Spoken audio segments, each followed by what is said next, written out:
জীবনের কঠিন যুদ্ধে হেরে যাওয়া এক দরিদ্র যুবক আলী। সেই সময় তার পাশে এসে দাঁড়ায় এক রহস্যময়ী নারী, যার আসল পরিচয় তার অজানা। তার সৌন্দর্য, কোমলতা আর সাহায্যের হাত যেন কোনো জিন বা ফেরেশতার মতো। আলীর প্রতি তার সহানুভূতি দিনে দিনে বেড়েই চলে, কিন্তু সময়ের পড়তে পড়তে উন্মোচিত হতে থাকে এক সত্য, যা আলীকে স্তব্ধ করে দেয়। সে বুঝতে পারে এই নারী কোনো সাধারণ মেয়ে নয়, সে এসেছে অন্য এক জগৎ থেকে। কে সে, কেন এসেছিল, আর কি রেখে গেল আলীর জীবনে? জানতে হলে আপনাকে দেখতে হবে এই রহস্যে ভরা কাহিনী। এই গল্পটি এমন মানুষের যে তার প্রতিদিনের জীবন নিয়ে ব্যস্ত ছিল, কিন্তু এক রাতের একটি ছোট্ট ঘটনা তার চিন্তাধারা পুরোপুরি বদলে দিয়েছিল। আলী একজন 25 বছরের যুবক। সে ট্যাক্সি চালিয়ে তার মার সঙ্গে জীবন পার করছিল। তার উপার্জন মোটামুটি ভালোই চলছিল এবং এখন সে নিজের একটি গাড়ি কেনার পরিকল্পনা করছিল। সেই দিন সকালে সে কিছুই খায়নি এবং এখন তার ক্ষুধা তীব্রতর হয়ে উঠেছে। শেষ পর্যন্ত সে ভাবল, আগে কিছু খেয়ে নেই, তারপর বাকি কাজ করব। সে মোবাইল অ্যাপ বন্ধ করল আর খাবার খোঁজ করার জন্য রাস্তার পাশে কোনো স্টলের দিকে এগিয়ে গেল। সে প্রথমবার ওই এলাকায় এসেছিল, তাই তার কাছে রাস্তাঘাট খুব একটা পরিচিত ছিল না। একটা মোড়ে যখন সে ঘুরল, তখন বুঝতেই পারল না এই রাস্তা তাকে কোথায় নিয়ে যাবে। রাস্তাটি অন্ধকারে ঢাকা ছিল এবং চারপাশে ছিল এক অদ্ভুত নিস্তব্ধতা। কিন্তু কিছু দূর এগোতেই সে রাস্তার পাশে একটি ছোট্ট ধাবা বা খাবারের দোকান দেখতে পায়। ধাবার বাইরে ভালোই ভিড় ছিল এবং খাবারের সুগন্ধে পরিবেশটা ভরে উঠেছিল। আলী গাড়ি লক করে সেখানে গিয়ে বসে পড়ল। সে তখনও ভালোভাবে মেনু দেখার কথাই ভাবছিল। ঠিক তখনই একটি মেয়ে তার কাছে এলো। কালো ওড়না দিয়ে পুরোপুরি মুখটা ঢাকা ছিল। তার হাঁটার মধ্যে ছিল এক অদ্ভুত ধীরতা, যেন সে কোনো অপ্রয়োজনীয় কথা এড়াতে যাচ্ছে। মেয়েটি খাবার সম্পর্কে জিজ্ঞাসা করলে আলী বিরিয়ানি অর্ডার করে দিল।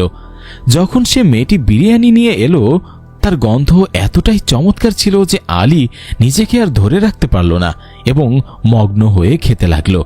কিন্তু আসল বিষয় তখনই এলো যখন আলী দাম জিজ্ঞাসা করল। মেয়েটি বলল, যারা প্রথমবার তাদের ধাবায় আসে তাদের কাছ থেকে কোনো টাকা নেওয়া হয় না। এটা শুনে আলী বিস্মিত হয়ে গেল। এই মেয়েটি কে? সে কি একাই খাবারের দোকান চালাচ্ছে, না এটা অন্য কারো মালিকানায়? এটা ভাবতে ভাবতে সে মেয়েটিকে জিজ্ঞাসা করল, এটা কি তোমার নিজের দোকান? মেয়েটি উত্তরে শুধু মাথা নেড়ে হ্যাঁ বলল। আলী পুরো ব্যাপারটি দেখে খুবই প্রভাবিত হলো। সে কখনো ভাবতেও পারেনি যে একটা রাস্তায় একা কোনো সুন্দরী মেয়ে এইভাবে দোকান চালাতে পারে, তাও আবার এমন আত্মসম্মান আর সাহস নিয়ে। সে এটাও ভুলে যায়নি যে মেয়েটি বলেছিল, পরের বার আসলে তবেই আমি আমার নাম বলবো। বাড়ি ফেরার পথে আলীর মনে হলো তার উচিত ছিল বিরিয়ানি প্যাক করিয়ে নেওয়া, যাতে তার মাও খেতে পারেন। কিন্তু তখন সে অনেক দূরে চলে এসেছে, ফিরে যাওয়া আর সম্ভব ছিল না।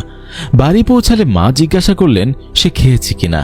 আলী যখন বলল সে রাস্তার খাবারের দোকান থেকে খেয়েছে, তখন মা শান্তভাবে বললেন, ভালোই হয়েছে, কারণ আমি আজ অসুস্থ ছিলাম আর রান্না করতে পারিনি। তারপর আলী যখন তার মাকে ওই মেয়েটির কথা বলল, তিনি তখন বিস্মিত হয়ে বললেন, জীবনে এই প্রথম শুনলাম কোনো মেয়ে একটা রাস্তাঘাটে খাবারের দোকান চালাচ্ছে। এখন আলীর বিশ্বাস হয়ে গিয়েছিল যে মেয়েটি কোনো সাধারণ মানুষ ছিল না, তার হাতে যেন কোনো জাদু ছিল, অথবা হয়তো এর পিছনে লুকানো ছিল অন্য কোনো রহস্য। আলী যখন স্থির করল সে আবার সেই খাবারের দোকানে যাবে, এবং এইবার শুধু খাবার খাওয়ার জন্য নয়, বরং জানার জন্য যে মেয়েটি আসলে কে। পরের দিনই নিজের এই ইচ্ছার সামনে হার মেনে আবার সেই খাবারের দোকানের দিকে রওনা দিল। এইবার কোনো ভুল না করে সে সরাসরি মেয়েটির কাছে পৌঁছে গেল। মেয়েটি তাকে দেখে হালকা একটা হাসি দিল, কারণ তার চোখে এক ধরনের উজ্জ্বলতা ফুটে উঠেছিল। আজও তার পরনে ছিল কালো ওড়না, আজও তার মুখ ছিল নেকাবে ঢাকা। যুবক মুচকি হেসে বলল, তোমার বিরিয়ানির স্বাদ পুরো রাত আমার জিভে লেগেছিল, তাই আবার এসেছি খেতে। তাড়াতাড়ি গরম গরম বিরিয়ানি নিয়ে এসো। মেয়েটি মাথা নাড়ল, আর কিছুক্ষণের মধ্যেই ধোয়া ওঠা বিরিয়ানির সাথে তরকারিও নিয়ে এলো। এটা দেখে যুবক মজার ছলে বলল, আরে আজ তো তরকারিও আছে, এটার জন্য কি আলাদা করে দাম নেবে? মেয়েটি হেসে উত্তর দিল, খিলখিল করে হাসল আর বলল, না, যারা দ্বিতীয়বার আসে তাদের আমরা রায়তা ফ্রি দেই। তার কথা শুনে যুবক বিস্মিত হয়ে গেল। সে অনুভব করল এই মেয়েটি ব্যবসা বিষয়ে দারুণ বুদ্ধিমান। সে হেসে বলল, আরে তুমি তো ব্যবসার দিক দিয়ে খুব চতুর, তোমার এই কৌশলটা আমার খুব ভালো লেগেছে। মেয়েটি মুচকি হেসে উত্তর দিল, একদম ঠিক, কারণ আমি ব্যবসা নিয়ে পড়াশোনা করেছি। তারপর সে নিজের গল্প বলতে শুরু করলো, কিভাবে তার বাবা ইন্তেকাল করেছেন, কিভাবে সে আর তার ছোট্ট বোন মিলে এই খাবারের দোকান চালায়, আর কিভাবে এই কঠোর পরিশ্রমে তাদের সংসার চলে। এই কথা শুনে যুবকের মন খারাপ হয়ে গেল। সে অনুভব করল মেয়েটি আসলে ভালো কোনো চাকরির যোগ্য ছিল, কিন্তু পরিস্থিতি তাকে এই জায়গায় এনে দাঁড় করিয়েছে। তবে দুর্ভাগ্যের প্রথম আঘাত ছিল, সেই দিনের পর আলী আর খাবারের দোকানে যেতে পারল না। মাসের শেষ চলছিল, তাকে ঘরের ভাড়া, বিদ্যুৎ বিল আর নিজের গাড়ির কিস্তি দিতে হয়েছিল। সে পুরোপুরি কাজে ব্যস্ত হয়ে পড়েছিল, কিন্তু সে বুঝতে পারেনি যে একটা বিশাল বিপদ তার দিকে ধেয়ে আসছে, যা তাকে মাটিতে ফেলে দেবে। সকাল সকাল সে কাজে বেরিয়েছিল। তখন প্রায় 11টা বেজে গিয়েছিল, কারণ তার মা তখনও ঘুমাচ্ছিলেন, তাই সে নাস্তা করতে পারেনি। সে প্রচণ্ড ক্ষুধার্ত ছিল, তাই সে রাস্তায় ভাজি পরোটার দোকানে থেমে যাওয়ার সিদ্ধান্ত নিল। সে তার গাড়ি সেখানেই পার্ক করলো, কিন্তু ভুলে গিয়ে চাবিটা ভিতরেই রেখে দিল। নাস্তা করতে করতে সে এতটাই ডুবে গেল যে বুঝতে পারল না কখন একজন চোর তার গাড়ি নিয়ে পালিয়ে গেল। যখন সে টাকা দিয়ে ফিরে এসে গাড়ির দিকে গেল, তখন তার পা থেকে মাটি যেন সরে গেল। গাড়ি ওখানে ছিল না। এক মুহূর্তের জন্য সে ভাবল হয়তো সে ভুল জায়গায় দেখছে। সে চারপাশে তাকালো, পথচারীদের জিজ্ঞাসা করলো, কিন্তু কেউ কিচ্ছু জানত না। তার শরীর ঘামে একেবারে ভিজে গেল। এই গাড়িটাই ছিল তার একমাত্র ভরসা, এবং এখন সেটাও নেই।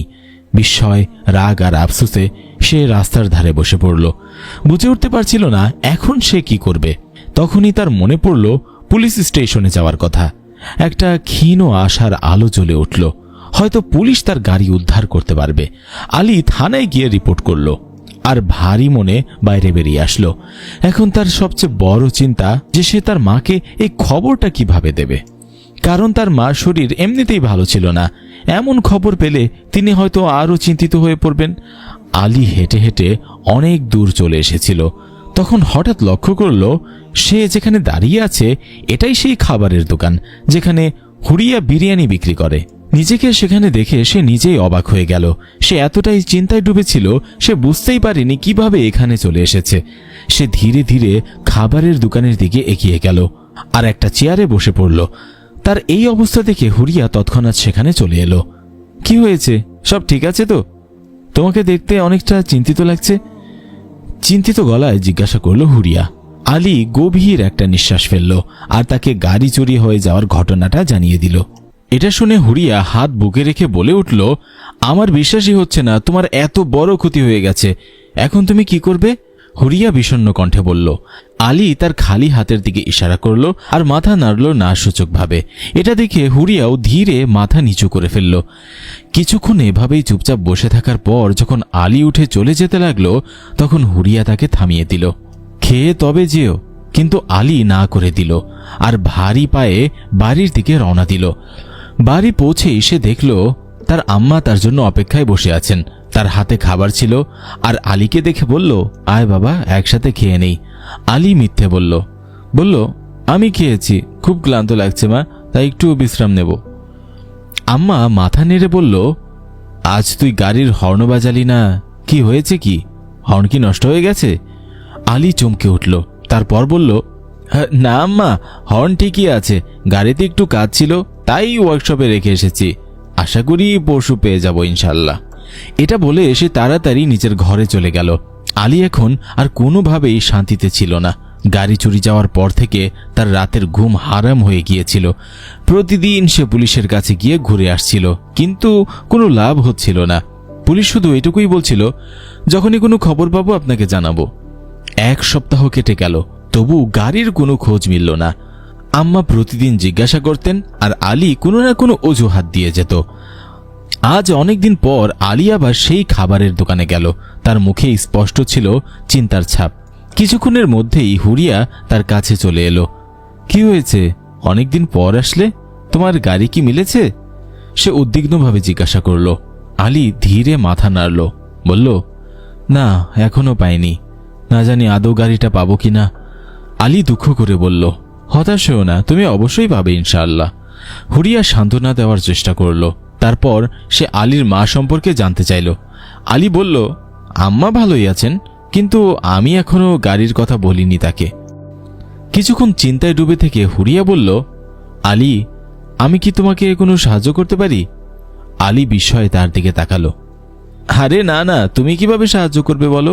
শুধু দোয়া করো যেন গাড়িটা তাড়াতাড়ি ফেরত পেয়ে যাই। আমি খুব কষ্টে আছি, গাড়ির কিস্তি দিতে হবে, ঘরের ভাড়াও বাকি আছে, আমার কাছে এখন শুধু খাওয়ার টাকারই সামর্থ্য আছে। তখন হুরিয়া ধীরে বলল, আমার কাছে কিছু টাকা আছে, তুমি চাইলে ব্যবহার করতে পারো, পরে ফিরিয়ে দিও। আলী মাথা নেড়ে বলল, না, আমি তোমার সাহায্য নিতে পারি না। তুমি যে কষ্ট করে এই টাকাটা উপার্জন করেছ সেটা তোমার হক, তোমার প্রস্তাবের আমি কদর করি, কিন্তু আমি সেটা মেনে নিতে পারবো না। হুরিয়া চুপ হয়ে গেল, তার মুখের আলোকোজ্জ্বল ভাব হারিয়ে গেল। কিছুক্ষণ পর সে খাবার নিয়ে এলো আর আলী টেবিলে রেখে দিল। আলী বলল, আমি খেতে পারবো না, আমার কাছে টাকা নেই। হুরিয়া বলল, আমি তোমার বিলের সঙ্গে যোগ করে রাখবো, যখন তোমার কাছে টাকা থাকবে তখন দিও। তারপর সে বিরক্ত হয়ে চলে গেল। আলীর একটু লজ্জা লাগলো, সে বারবার তার সাহায্য ফিরিয়ে দিচ্ছিল, তার খেতেও মন চাইছিল না। সে উঠে হুরিয়ার পিছনে গেল আর বলল, হুরিয়া, আমাকে ক্ষমা করো, তোমার খোলা মনকে আমি ভুল বুঝেছি, আমার পরিস্থিতি আমাকে কঠোর করে তুলেছে। হুরিয়া মুচকি হেসে বলল, আমি রাগ করিনি, আমি শুধু তোমাকে সাহায্য করতে চেয়েছিলাম, যদি তুমি আমার সাহায্য গ্রহণ করো তাহলে আমি অনেক খুশি হব। এটা বলে সে আলীর চোখের দিকে তাকালো। এই প্রথম সে এমনভাবে আলীর চোখের দিকে তাকালো, আলী এক মুহূর্তের জন্য স্তব্ধ হয়ে গেল। এমন মনে হচ্ছিল যেন সে ওই চোখেই বন্দী হয়ে গেছে। তবে হঠাৎ তার হুঁশ ফিরে এলো আর ধীরে ধীরে নাসূচক মাথা নেড়ে সে নিজের টেবিলে চলে গেল। বিরিয়ানি ঠান্ডা হয়ে যাচ্ছিল, কিন্তু আলী তখনও কিছু মুহূর্তের মধ্যে হারিয়েছিল। সে বুঝতে পারছিল না হুরিয়ার চোখে এমন কি ছিল যা তাকে এইভাবে বেঁধে ফেলেছিল। খেতে খেতে সে টের পাচ্ছিল হুরিয়ার দৃষ্টি এখনও তার অস্তিত্বের উপর আটকে গেছে। কিছুক্ষণ পর আলী বিরিয়ানি মাঝপথে রেখে সেই জায়গা ছেড়ে বেরিয়ে এলো। রাস্তা দিয়ে হাঁটতে হাঁটতে তার মনে অনেক প্রশ্ন আসতে লাগলো। হুরিয়া কেন তাকে সাহায্য করতে চাইছে? এত বড় অঙ্কের টাকা কেন দিতে চাইছে? যদি তার কাছে টাকা থাকে তাহলে সে নিজে ভালো কিছু কাজ করে না কেন? এইসব প্রশ্নে আলী বিভ্রান্ত হয়ে পড়েছিল। ঠিক তখনই সে অনুভব করল কেউ যেন তার সাথে সাথে হাঁটছে, কেউ যেন তার পায়ের সাথে পা মিলিয়ে হাঁটছে। সে ঘাড় ঘুরিয়ে তাকালো আর তার পা থেকে যেন মাটি সরে গেল। তার পাশে হুরিয়া হাঁটছিল, একই পোশাক, একই ওড়না আর সেই পরিচিত মিষ্টি দৃষ্টিতে হাসি। কিন্তু এটা এখানে কিভাবে সম্ভব? আলী বিস্মিত হয়ে জিজ্ঞাসা করল, হুরিয়া, তুমি এখানে? এই প্রশ্নে হুরিয়া থমকে গেল। তার চোখে ছিল অদ্ভুত এক ঝিলিক। সে নিজের আঙ্গুল চেপে ধরে আস্তে ধীরে বলল, আমি তোমার সঙ্গে একান্তে কথা বলতে চেয়েছিলাম। খাবারের দোকানে অনেক ভিড় থাকে, ওখানে মন খুলে কথা বলা সম্ভব নয়, তাই আমি তোমার পিছনে পিছনে চলে এসেছি। তারপর সে আলীর চোখে চোখ রাখল আর গভীর একটা শ্বাস নিয়ে বলল, আলী, আমি তোমাকে আমার একটি সত্য কথা বলতে চাই, যাতে তুমি আমার সাহায্য গ্রহণ করতে পারো। আমার অবশ্যই একটি নাম আছে, কিন্তু আমি কোনো সাধারণ মেয়ে নই। আমি জিন্নাতদের জগৎ থেকে এসেছি। মানুষের জগতে রূপ বদলে ঘুরি, তাদের কষ্ট বুঝি এবং তাদের সাহায্য করি। এই কথা শুনে আলীর পা থেকেই যেন মাটি সরে গেল। তার নিজের চোখেই তার বিশ্বাস হচ্ছিল না। হুরিয়া ধীরে ধীরে নিজের মুখ থেকে নেকাব সরিয়ে নিল। তার সৌন্দর্য দেখে আলী কিছু মুহূর্তের জন্য একেবারে স্তব্ধ হয়ে গেল। সেই রাত কিভাবে কেটেছিল আলীর কিচ্ছুই মনে ছিল না। পরদিন যখন আম্মা আবার গাড়ির কথা জিজ্ঞাসা করলেন, তখন কে জানে কেন এইবার আলী সত্যি কথা বলে দিল, আম্মা, গাড়িটা চুরি হয়ে গেছে, এই কারণে আমি এতদিন ধরে চিন্তায় চিন্তায় ঘুরছি। এটা শুনে আম্মার চোখে পানি চলে এলো। রোজগারের একমাত্র সম্বলটাও চলে গিয়েছিল। আলী নিজেই নিজেকে দোষ দিতে লাগলো। সেই বিপদ থেকে কিভাবে বের হবে? এরপর আরও এক সপ্তাহ কেটে গেল। আলীর সঙ্গে হুরিয়ার আর দেখা হয়নি। এদিকে সে হুরিয়ার সেই সত্যতা বিশ্বাসই করতে পারছিল না, আর অন্যদিকে গাড়ি চুরি তার জীবনকে একেবারে থমকে দিয়েছিল। তারপর এক সন্ধ্যায় দরজায় কড়া পড়ল। আলী ভাবল হয়তো কোনো পাওনাদার এসেছে। সে আম্মাকে বলল, যদি তাই হয় বলে দিও আমি বাড়িতে নেই। কিন্তু যখন আম্মাজান দরজা খুললেন, আলী শুনতে পেল এক মেয়ের সঙ্গে তার কথা হচ্ছে। আলী জানালার পাশে উকি দিয়ে যা দেখল তাতে তার চোখে বিস্ময় ছড়িয়ে পড়ল। সামনে দাঁড়িয়েছিল হুরিয়া। সে আম্মার কাছে ভিতরে আসার অনুমতি চাইছিল। আলী হন্তদন্ত হয়ে বাইরে এলো আর বলল, হুরিয়া, তুমি এখানে? হুরিয়া মুচকি হেসে বলল, হ্যাঁ, তোমার খবর নিতে এসেছি। তুমি এতদিন কোথায় ছিলে? এত চিন্তিত কেন? গাড়ি কি পাওনি? আলী হতাশভাবে নাসূচক মাথা নাড়ল। হুরিয়া দুঃখ প্রকাশ করল আর বলল, আমি তোমার আর আম্মার জন্য বিরিয়ানি এনেছি। আম্মা খুব আন্তরিকতা নিয়ে হুরিয়াকে আপন করে নিল, কিন্তু আলী তখনও মনে মনে দ্বিধায় ছিল। সে এখনও আম্মাকে হুরিয়ার সত্য বলার সাহস পায়নি, কারণ নিজেই সে পুরোপুরি এখনো বিশ্বাস করতে পারছে না। কিছুক্ষণ বসে থাকার পর হুরিয়া উঠে দাঁড়ালো আর বলল, আলী, তোমার জন্য আমার কাছে একটা জিনিস আছে, রাস্তায় গিয়ে দেখবে? আলী বিস্মিত হয়ে বলল, কি এমন জিনিস? এখানেই বলো না। হুরিয়া হাসল আর বলল, না, আগে বাইরে এসো। আম্মা ও আলী তার সঙ্গে বাইরে এলেন। বাইরের গলিতে একটি ঝকঝকে নতুন গাড়ি দাঁড়িয়েছিল। হুরিয়া আলীর দিকে তাকিয়ে বলল, এই গাড়িটা এখন থেকে তোমার, তুমি এটা এখন থেকে ট্যাক্সি হিসাবে ব্যবহার করবে। আলী স্তম্ভিত হয়ে গেল। সে জিজ্ঞাসা করল, এই গাড়ি কোথা থেকে এলো? তুমি কি বলছো এসব? হুরিয়া হাসতে হাসতে চাবি এগিয়ে দিল তার দিকে। এই গাড়ি এখন তোমার আলী, শুধু সাহস করে চালানো শুরু করো। আলী কাঁপতে কাঁপতে চাবিটি নিজের হাতে নিল আর গাড়ির গা ছুঁয়ে দেখল। আম্মার মুখে ছিল আনন্দ, তবে সেই সঙ্গে বিস্ময়ও। আম্মা বললেন, বেটি, তুমি এত দামি গাড়ি আমার ছেলেকে উপহার দিলে? হুরিয়া খিলখিল করে হেসে বলল, আম্মা, আপনি চিন্তা করবেন না, এটা আমার আর আলীর ব্যাপার, আমরা দুজনে মিলে সামলে নেব। আম্মা হালকা হেসে মাথা নাড়লেন। মনে হচ্ছিল তিনি সবকিছু বুঝে গেছেন, কিন্তু আলীর মুখে ছিল দ্বিধা। সে গাড়ির দিকে তাকিয়ে আবার হুরিয়ার দিকে ফিরে বলল, আমি এই গাড়িটা নিতে পারবো না, এটা খুব দামি। তোমার কাছে এর মূল্য না থাকলেও আমার কাছে তো আছে।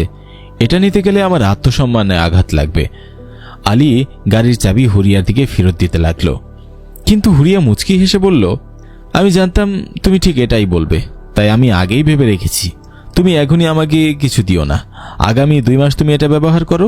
তারপর তোমার পুরনো গাড়ির কিস্তি শেষ হলে তুমি প্রতি মাসে আমাকে সামান্য একটা পরিমাণ ট্রান্সফার করে দিও। হুরিয়া স্বাভাবিকভাবেই বলল। আলীর চোখে তখনও বিস্ময়।